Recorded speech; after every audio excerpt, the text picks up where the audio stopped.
Bienvenue sur avenue.ca dans la zone bouquinée avec moi, Claudia Larochelle. Je vous propose des petites suggestions de lecture pour passer vos journées de tempête hivernale. Parce qu'au moment où j'enregistre cette petite vidéo, à l'extérieur, il y a de la neige qui tombe. Alors, on est quand même au mois d'avril et ça me fait un petit choc. Alors, bon, on va lire pour se changer les idées, pourquoi pas. Écoutez, je suis tombée sur ce livre-là. En fait, c'était une mission à l'émission Plus on est de fou, plus on lit, animée par Marie-Louise Arsenault sur Ici Première, de me faire lire Les Résistantes de Judy Battalion, l'histoire inédite des femmes dans les ghettos d'Hitler. Et c'est Saint-Jean Éditeur qui fait paraître ce livre-là. Super belle trouvaille, là, selon moi, parce que, et bonne idée de l'avoir fait traduire, en fait. Je pense que c'est Daniel Charon qui a fait la traduction de ce livre-là. Bonne traduction par ailleurs. Plus de 600 pages de recherches, de travaux qui ont été menés par Judy Battalion. Qui est-elle, cette Judy Battalion-là? C'est une femme qui est née en 1977 à Montréal. Et elle est désormais installée à New York avec son mari et ses 3 enfants.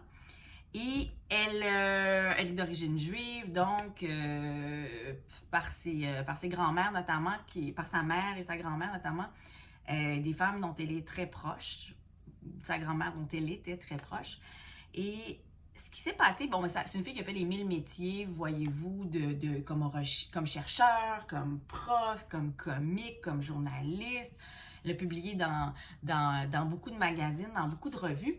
Et ce qui s'est passé, c'est qu'en 2007, elle faisait des recherches sur l'histoire de la vie d'Anna Senesh, qui est une jeune juive hongroise qui vivait en Palestine, mais qui a rejoint les forces alliées pour retourner en Europe et combattre les nazis.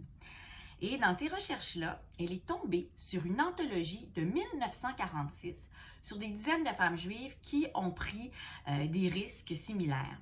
Et en tombant donc sur ce livre-là, c'est un livre qui était en yiddish, donc qui est écrit en yiddish, qui s'intitulait Femmes dans les ghettos. Et c'est vraiment sur...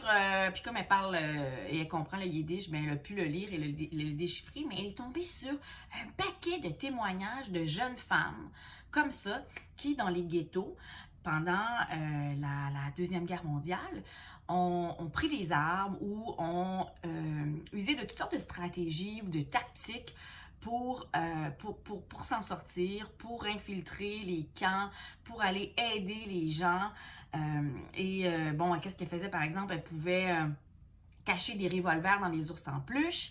Elle soudoyait des nazis avec du whisky, avec des pâtisseries aussi. Donc, elles ont fait exploser des trains aussi de ravitaillement allemand. Elles se teignaient les cheveux en blond pour passer pour des Ariennes.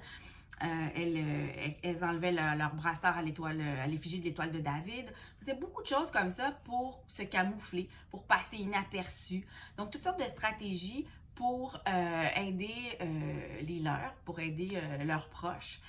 Et ce qu'elle a fait, Judy Battalion, c'est que pendant 13 ans, donc, elle a fait des recherches sur vraiment des centaines de jeunes femmes juives qui ont participé à la résistance organisée contre Hitler en Pologne. Et c'est de ces centaines de témoignages-là recueillis, elle a choisi certaines de ces femmes-là et elle parle de leur parcours, de ce qu'elles ont fait pour participer à cette résistance-là. Et c'est passionnant. Si je vous en parle, bon, ça vient de paraître effectivement, mais c'est aussi que par rapport au conflit en Ukraine, à la guerre en fait en Ukraine, on sait qu'il y a des Ukrainiennes qui ont pris les armes, on va en reparler de plus en plus. Il y a certainement des histoires similaires aux résistantes de Judy Battalion qui vont ressortir dans quelques mois, sinon dans quelques années. Donc c'est vraiment un regard sur le féminin dans la guerre, qui n'est pas un regard si commun, qui est un regard qui est souvent passé inaperçu, méprisé même parfois, ou juste pris à la légère, comme en témoigne le témoignage de Judy Battalion, qui est un essai entre le travail journalistique, il y a peut-être eu un peu de travail de romance aussi à travers ça, c'est-à-dire qu'il y a des informations, j'imagine qu'elle n'avait pas, puis elle est tombée un peu du côté de la fiction, ce qui n'est pas pour dénaturer le propos pour autant.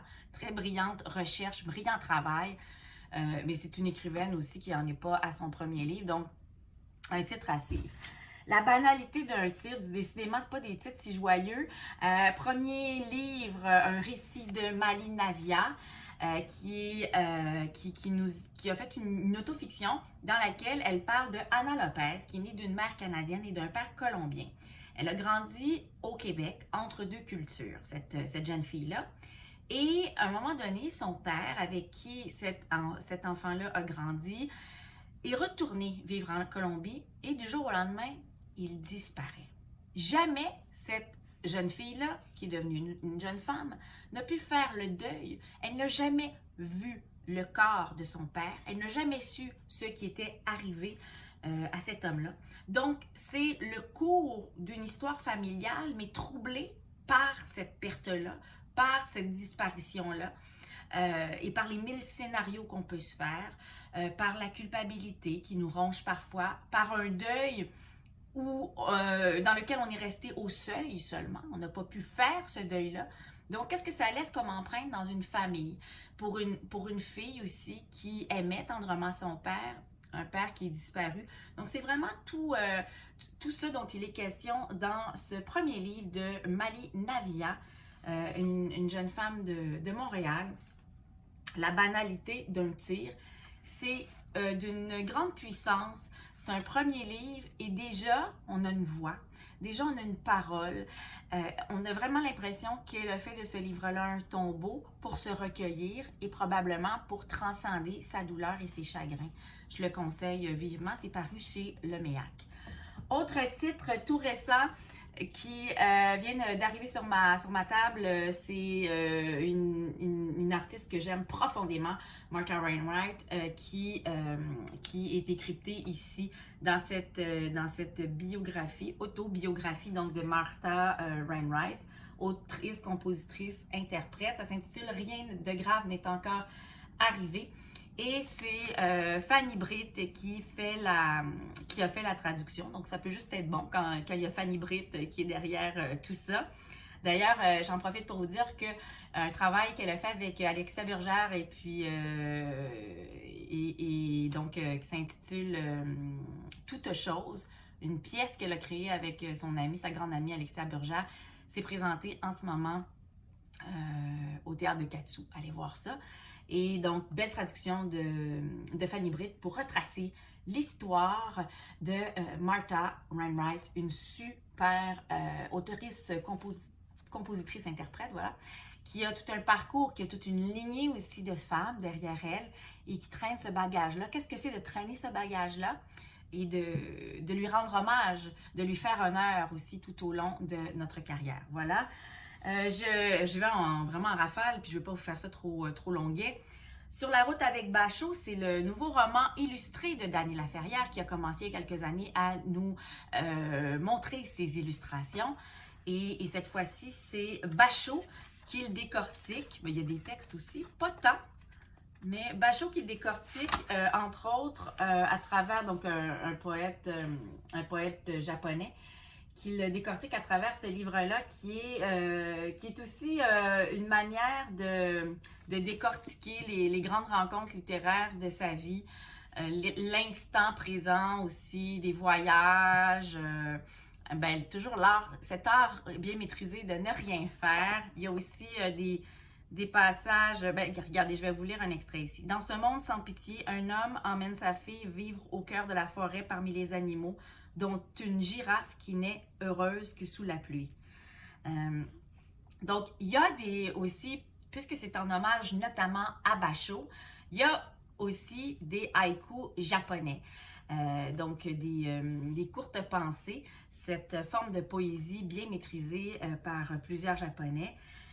Il nous en fait part de quelques-unes d'entre elles. Il y a beaucoup aussi d'illustrations, d'observations, d'illustrations de tranches de vie, de moments.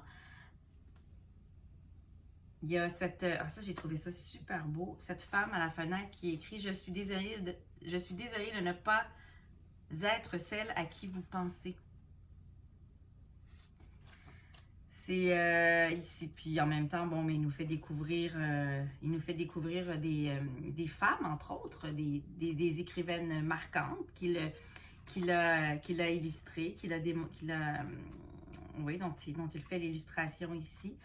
Donc, il a parcouru beaucoup de pays, beaucoup de contrées. C'est des souvenirs et c'est une manière aussi d'entrer dans l'univers de certains grands écrivains, grandes écrivaines, notamment le poète japonais Basho, mais aussi Sei Shonagon, vous allez la découvrir à travers ce livre-là, qui avait écrit, peut-être avez-vous déjà lu, Notes de chevet, dont j'ai souvent parlé, qui est un recueil de listes, de pensées, de réflexions, de mémos.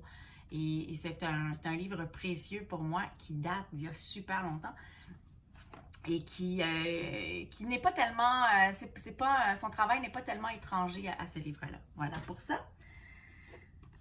Pour vos filles ou petites filles, Cool Girls, j'haïs les titres en anglais, mais le livre est heureusement fort intéressant. C'est chez Actes Sud. C'est La puberté en mode confiance de Nina Brockman et Helen Stockendahl. C'est vraiment pour un livre très très moderne sur la puberté pour les jeunes. Donc avec quelques illustrations, c'est un peu schématisé d'une manière assez intéressante. Ça décortique, oui, la sexualité, les genres, l'identité de genre, les émotions, les troubles de santé mentale. Bon, qu'est-ce que c'est le mythe de la femme hystérique, notamment quand on entend ce mot qui nous fait sursauter. Tout ce qu'on a pu voir ou lire il y a quelques années dans les livres sur la puberté, ben dans celui-là, écoutez, on est ailleurs, là. C'est vraiment digne de notre époque actuelle. C'est chez Actes Sud. Je peux pas passer à côté de ce roman graphique de Séverine Vidal et Kim Consigny, George Sand, fille du siècle. C'est vraiment chez Delcourt Ancrage, là. C'est un super roman graphique pour celles et ceux qui s'intéressent à la vie de George Sand. Allez jeter un coup d'œil à ça.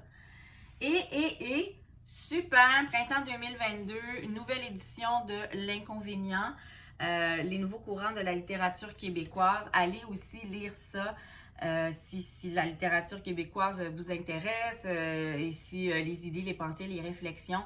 Moi, j'aime beaucoup la revue L'Inconvénient et c'est la nouvelle édition qui est en ce moment disponible en librairie ou bon, dans différents kiosques à journaux spécialisés. Voilà, c'était tout. Merci de nous suivre. Merci de lire aussi mes charmants et chevronnés collègues sur avenue.ca. À très bientôt!